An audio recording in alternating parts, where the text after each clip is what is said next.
Yes, hello, Reno. Thanks very much for your warm welcome. And thanks very much to the Brahma Kumaris to organize this event, Healthy Mind and Healthy Planet. And indeed, difficult to get out of it. And the plant which I worked in India was a 1 megawatt, means 1,000 kilowatt, just to set that all right. And I would like to share a couple of slides with you so you get an idea of what we have done in India. And I'm sharing screen and share and this and that. And I hope it's going to work. And well, you see the picture of the coronavirus. And I just actually escaped India 10 days ago with a special evacuation flight. And it was quite some interesting drama to see the effects of the lockdown onto the population, the economic hardship, the loss of freedom, and how everybody had to cope. And all our thoughts, they reach out to the people all over the world which suffer in the lockdown, suffer traumatized, those who have left us, those who have missing people who cannot travel around, and the doctors, the politicians which are serving, the nurses which are helping in the hospitals. So all our thoughts go out to them. And we hope that we will all together come out of this crisis, and that some countries have started to get out of the lockdown, and let us see how the situation develops. But having seen about the corona crisis, knowledge about the environmental degradation and the climate change has gone a bit on the back burner. But you have to understand, for example, that in India we have now a locust infestation. In Africa we had millions and trillions of locusts. They came via Pakistan to India also, and this is directly related to climate change. Climate change is a risk we have since quite a long time. We know that. We have not acted accordingly what's required. And you can see here in this slide the tipping points in climate, and these are the big players which control our climate. The jet streams on top of it have changed. They changed the Indian summer monsoon, the African monsoon. El Nino is changing. The ice is melting, high speed, Arctic sea ice, West Arctic ice shelf. And the nature suffers a lot. The Amazon rainforest is on fire. The boreal forests in the northern hemisphere are burning, and the tropical reefs are disappearing. So nature is in a very, very tight spot. And scientists have said that because of our exploitation of the last regions of the planet, also we have caused, or indirectly caused also, the chance for the virus to mutate and jump over the wild animals towards us. So humans have taken really the planet for a tough ride, and this is a sort of feedback what we see right now. And from a spiritual viewpoint, it's quite interesting because we can see corona and climate change are a game changer. And we can say that this is a karmic feedback loop in a way. It means how we act, we receive after some time. So climate change, coronavirus, these are the actions of the past which coming back to us. And they're both warning signals to humanity and say, hello, something is going really wrong. And corona has stopped the world, including myself. I was a big traveler, and suddenly I was in lockdown, and it stopped the world and makes us reflect and think deeply. And corona is a clear sign that lifestyle and economy has to change. Our economic model is not sustainable at all, and everybody knows that. And just corona came and we stopped. And let's hope then we come out in a more green fashion, in a more environmental friendly way, and restructure the way how we run our economy.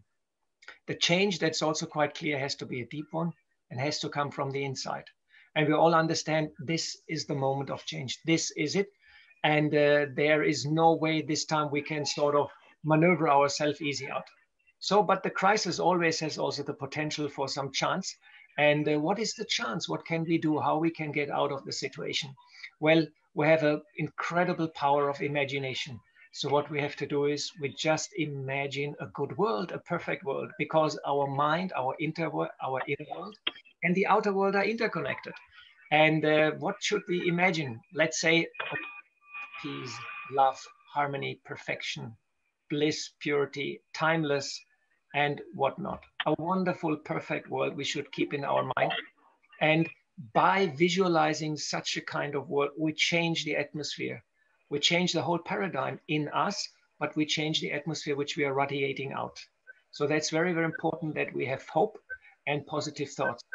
Now, to reach there, how to really bring that transformation is we have to raise awareness and consciousness. That starts in schools, of course, with our youngsters. We have to educate them, and we have to inform people that, hey, change on the inside, and then change will happen on the outside also. We need a drastic change in lifestyle. I think everybody agrees on that. We have to reduce our footprint in a big way. We have to make more use of renewable energy or clean technology, and we have to become a healer. And I think something is peeping there. Maybe some microphone has to be unmuted. We have to become a healer and use the power of our thoughts. That's very, very important. So Brahma Kumaris is very active. We have an environmental initiative, and we are going to the United Nations Climate Conference in more than 10 years.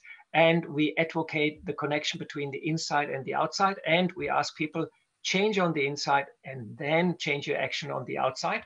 And we advocate the 5 R's: rethink, reuse, reduce, recycle, and refuse. Refuse to buy everything, rethink before you buy, reduce goods, reduce your consumption, and recycle. I think these are easy things and everybody can follow. And interestingly, Corona has forced us already to adopt some of these changes just automatically. And Brahma Kumaris is also practically very active. As you mentioned, we have started 25 years ago with renewable energies.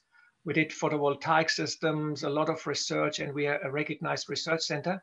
And we do in various areas research. And here are some of our systems we built. This is a steam cooking system we built in Abu Road in 1999.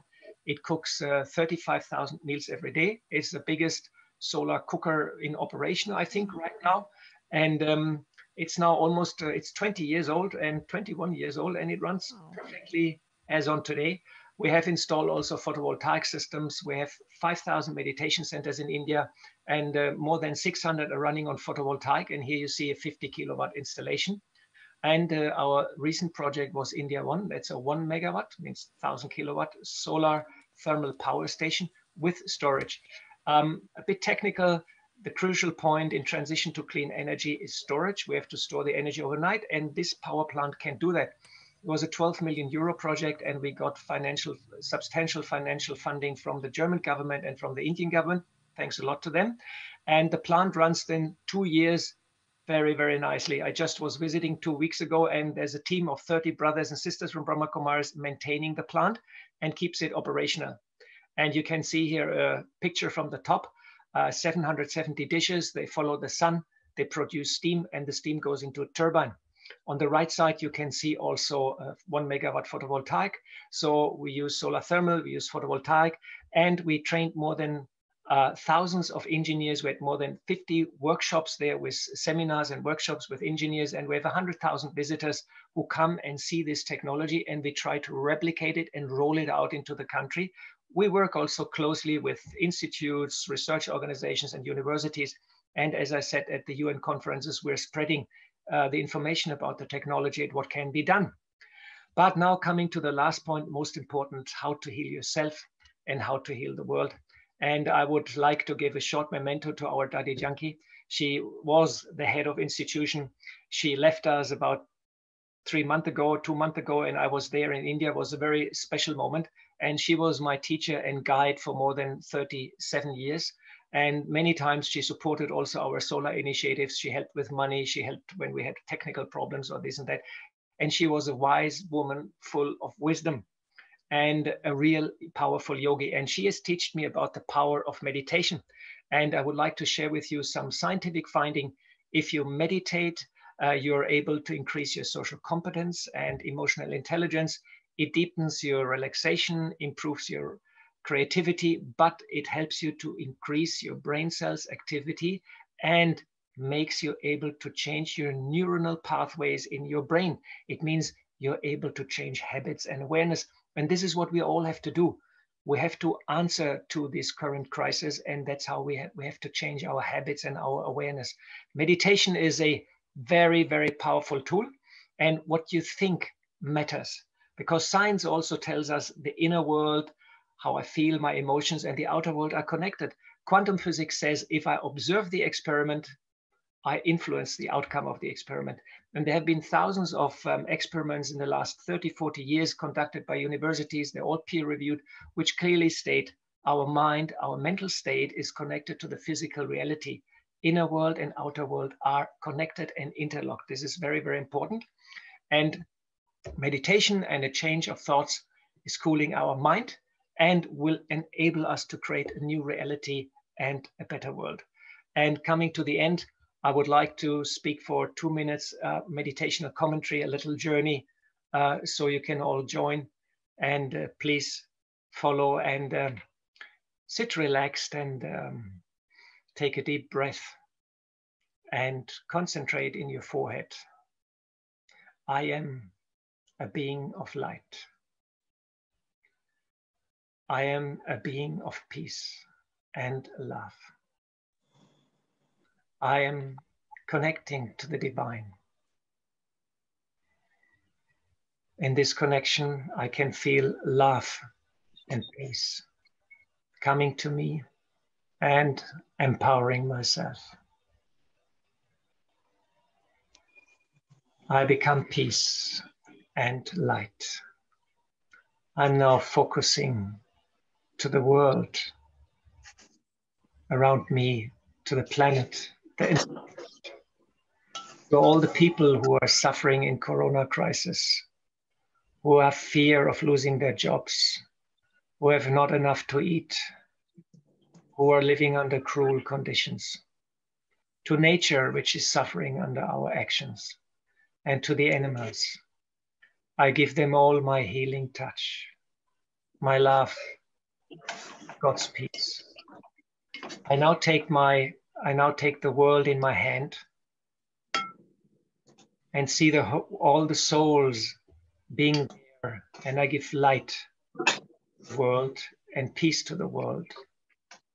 And I change the world in front of my eyes into a planet of peace, happiness, beauty, and purity.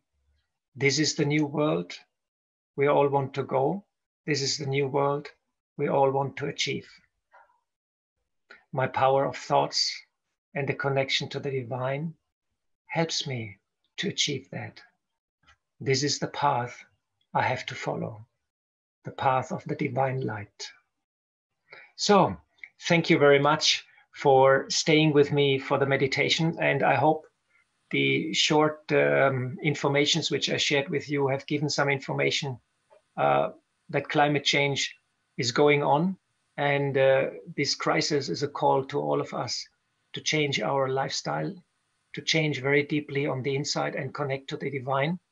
And I hope in the meditation you experienced a little glimpse of that, and this gives strength and builds up inner resilience, which we all need to overcome and become healthy and stay happy.